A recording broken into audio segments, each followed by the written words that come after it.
За тэгээд бид гурав одоо өчтөр шин багаан цугаад өнөө өглөө буусан байгаа. Саранхуй театрын уран сан баримтын судалгаа төслийнхаа хүрээнд Горногов аймгийн Сайн шаад хотод ирсэн байна. Тэгээд Саранхуй музей дээр ажиллаж баримтуудтай танилцах. Тэгээд Саранхуй театрынхаа туур одоо дурсгалын зүйлүүдтэй танилцах зорилгоор бол энд ирсэн байна. Саранхуй театрынхаас ямар хөө театр байсан бэ? Одоо манай Монголын хамгийн анхны театр гэдэг шүү дээ. Тэгээд тэр зам мөрөөр за өөрсдийнхөө хэмжээнд бас судалгааны явдал хийх гэж байна. За өнөөдөр бид нар музей дээр ажиллаад маргааш хамрын Саранхуй театрын туурлуу явах зорилготой байна. Анзаарчгийн нэр нь Саранхуй театр. Горногов аймгийн Хүчинтрааны театр. Данжаа хариуцаа хотогт бол олон талын бэлэг авьяастан байсан. Тэрний хамгийн гол юм бол яруу найрагч байсан гэдэг талаас нь 1950-ад оны сүүлчээс л эхлээл одоо судалгааны ажил эхэлчихсэн байна. Тэгээд манай алтан үеийнхэн тэр дундаа Цэндийн Дамны Сүрэнгүй анхны ардын уран зохиолч Эрдэнэтийн оюунгой Монголын одоо анхны театр судлаач Эрдэнэтийн зохиолч энэ алтан үеийн агуу хүмүүсүүд судалсан. Цагаан багш бол одоо Аривжаагийн яруу найргийг олон түргэж Аривжаагийн яруу найргаар доктор хамгаалсан анхны хүн. Данжаа хариуцаа хотогтын олон талын авьяас бэлгийнх нь нэг бол яриа байхгүй Монголын анхны театрын урлагийн үндэс тавьсан. Данжаа хариуцаа хотогт 1820-ад оны дунд үеэс Саранхуйны намтар жүжигээ одоо товлуул бэлтгэлээ хангасан гэдгийг хийдээ бол өөр байсуулантай хийд нэртэй байсан. Тэр хийддээ 1832 онд л анх тоглуулсан байна. Манай хам баян зураг хайрах хэмжээ болохоор юм тулхтын уул гэдэг том салбар бол хаалгын уулын нөгөө талаас. Тэгээ энэ тулхтын уулан дээр чойлонгийн одоо салбар бол гэсэн үг байхгүй. Чойлонгийн хийдэг байгуулад тэгээ чойлонгийн хийдийн тэр хавьд бол бас энэ намтар дуулахтайгаа тоглуулж исэн гэж ярьдаг. Тэгээд бидний сайн мэдж байгаагаар бол хамгийн анх энэ 1832 онд яг одоо хөшөө байгаа тэр намтар дуулах татцангийн туурин дээр бол яг тэр 3 давхар театраа бариад задгаад жоохон 50 тоглох юм сар гарна ч юм уу гэж тоглолдог байсан байна. Хамгийн гол нь одоо орчин үеийн театрын үзэгчдийг зарчмыг яг тэр үед ноёотгтыг гаргацсан байсан байгаа байхгүй. Жишээ нь чулуун гороо татаал тэр чулуун горооноос урагш ямар ч одоо сот үйлч юм уу эхэстэйд ч юм уу тийм хүмүүс нэвтрэхгүй үзэгчээ аягүй сайн бэлтцсэн. Тэгээ хүмүүс одоо яг нэг жүжигээ тоглож явах нэг жинхэнэ ийм хүний нэг гэл ингээл ангаах хэсэг байгаа ч тийм ингээл сэлмэлмээр завчдаг ч юм уу яадаг чи тийм үед нь жүжигийг шууд зогсоогоод одоо ноёд жинхэнэ одоо тэр үзэл номлол тий одоо бид нар бол үнэхээр одоо муухай харанхуй байна ч гэдэм үү соён гэрэх хэвээр сурах хэвээр одоо юу гэдэг нь энэ үзэл номлолын соён гэрүүлж байгаа үйл ажиллагаанаасаа ингээ хэлж өгдөг сургаал номлолоо хийлдэг байсан байгаа байхгүй. Манжуудаас нэрээд нөгөө нэг юу асан юм бэл.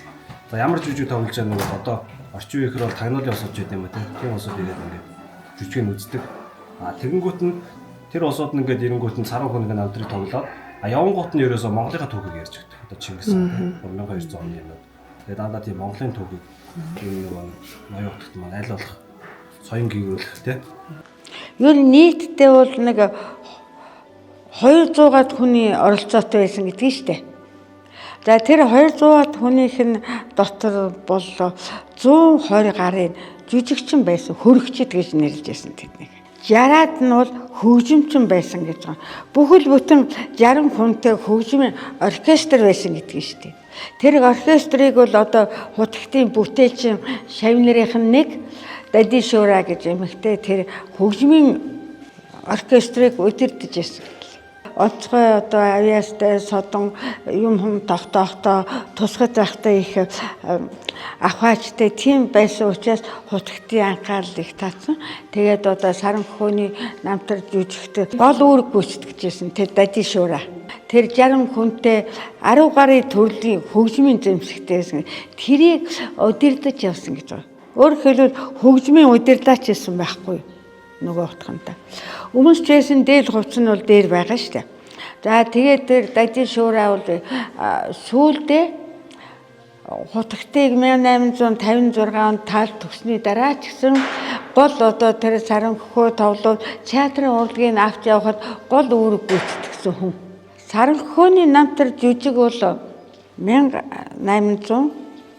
1832 онд хамрын хийдэд тоглуулаад дараа нь одоо говийн томоохон хийдүүдээр нүүдэлж явж тоглож исэн гэлээ.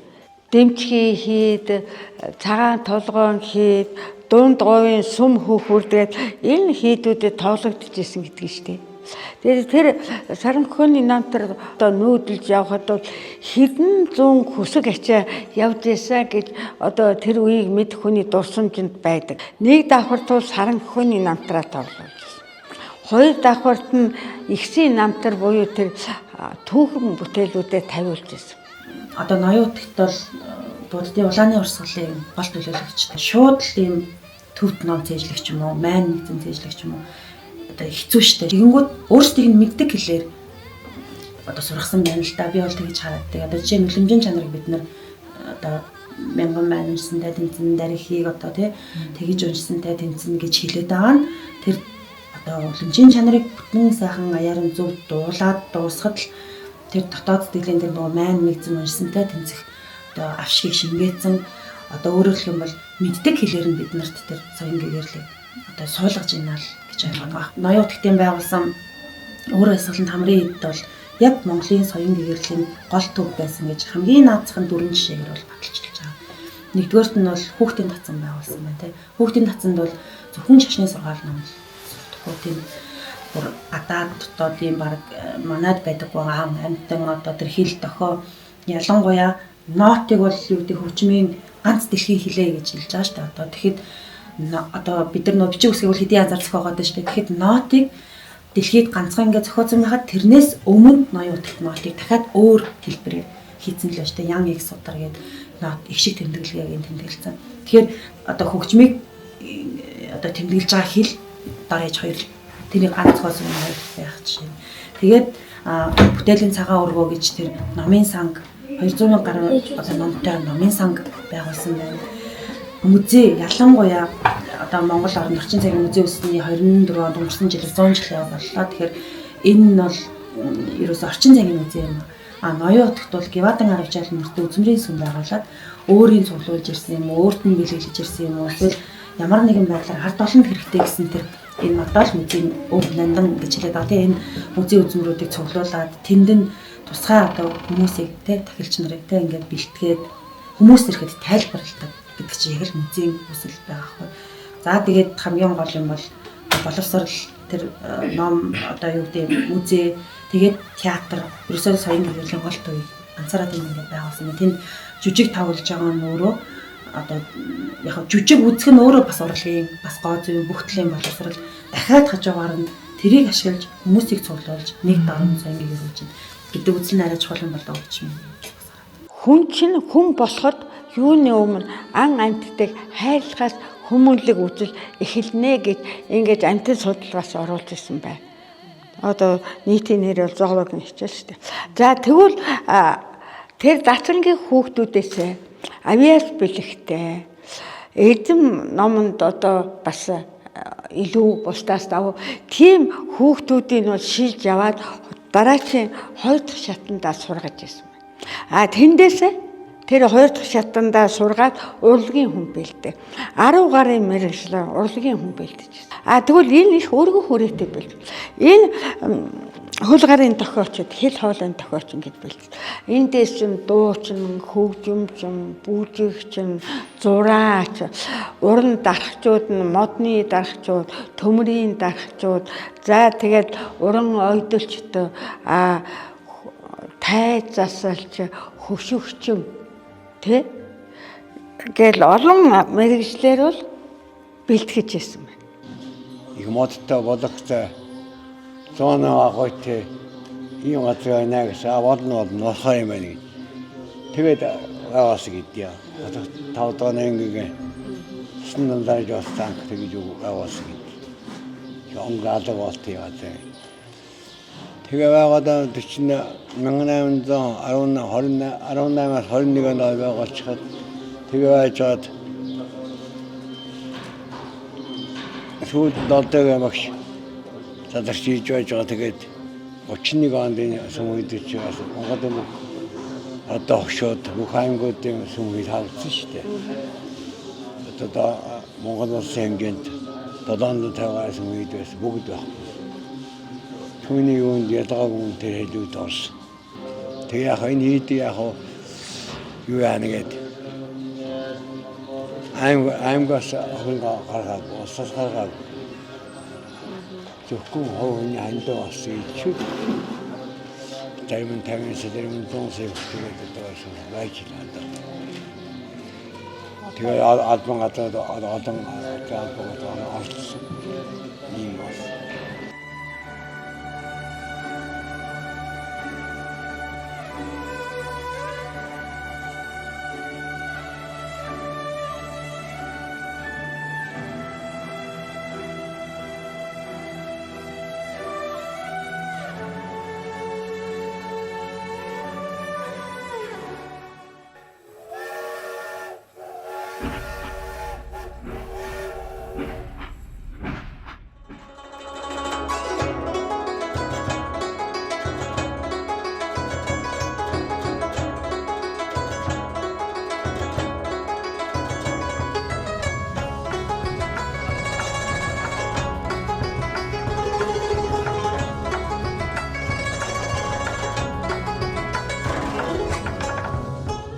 Анх одоо нэг тэр агванд тэр 1770-аад оны хэвлэл байсан ш тийм ээ. Тий.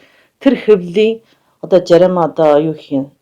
Лам хүн болохоор өөрийнх нь нэг юугаар тийм ээ тэр юу ясаар тэгээ төвдгөл дээр маш сайн тулгуулад дахиад яхан жижигхэн нөхөр өөрчлөлт хийгээд яхан нэмэлт оруулсан байна л. Саран хөхнөө тууж гээд. Ашаа хид дээр очиж тэр бас явжлаа гэд мэрсэр бичиг дээр гардыг юм аа. Гэхдээ энэ тухай тусгай судалсан хүн өөр монголч би бараг үжигдэггүй.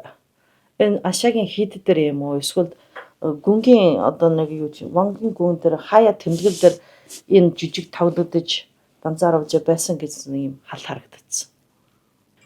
Тэр ашаа дээр бол тэр юу яг жижигийн хэлбэрөө бас арай байхгүй. Саран хөхөөс сонсогдоод за ийм юм байсан гэд тэр бадан жарингээ тэр бүр элсэн думтхан жижигхэн сүм дотор бол энэ ихэр тоглодсон гэж ингээ багсаг нэг юм мэдээлэл байна. Тэгээ энэ дэвтэрнд тууж нь бол байна. Тэгээ тэр үсээр дуулна гэж хэлдэг байхаа. Саран хөхөөг дуулдаг гэж хэлдэг. Ашаагийн нөгөө нэг хит дээр бол энэ юу шилдэг тэр жижиг биш харин тэр шашны зан үеийн хөгжим бүжиг орсон юм байдаг. Тэгтээ жижиг биш. Цамтай нэлээд төстэй. Тэр дарихуд одоо ламнор бандаар гээд ховчлаа ш тийм ээ. Дараа хийгээд бүжиглэн дахиад ингээд 4 хөнөөр орож ингээд бүжиглдэг.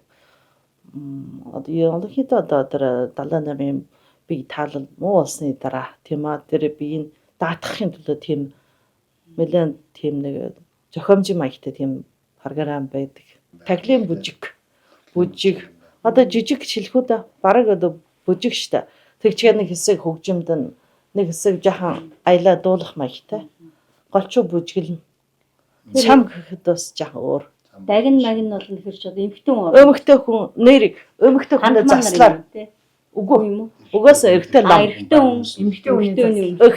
Эмхтэй хүн заслаар гарна. За энэ чинь одоо дагнус гэдэг 4 хүн 4-5 бүжиглж би харцсан.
Ноён хотын дэх олон жил суусан гэдэг үү? Хэдэн жил суусан бол ордогнуудад энэ Монгол гэлтэй суужсэн байх та. аа. Энэ бас ихлэлтний газар байсан байх. Ноён хотын саран хөхөөний намтраг гэдэг дуулалт жүжигийн тухай. Онтын тухай ингээд тийм ярьдаг байгаа. Ноён хотын тэнд хэдэн удаа ирж байсан гэдэг үү? Анх эрэхтээ 3 жил суусан гэж та түрүүнд хэллээ. Юм дээрч энэ шинэ хөргөдөг бас шинэ зүйлсэн гэдэггүй. Тэрийг одоо сайн хэлдэг шүү. Шинэлж гэдэг нь цагаан сараар энд байсан гэсэн үг юм уу? байна. Тэгвэл тэндээ шинэдэг байсан, эндээ шинэ хөргөдөг байсан. Эндхийн ламнараас хамрын хэд рүү, ноён хотын хэд рүү энэ очдог найс цаашаа явдаг байсан уу? Яадаг.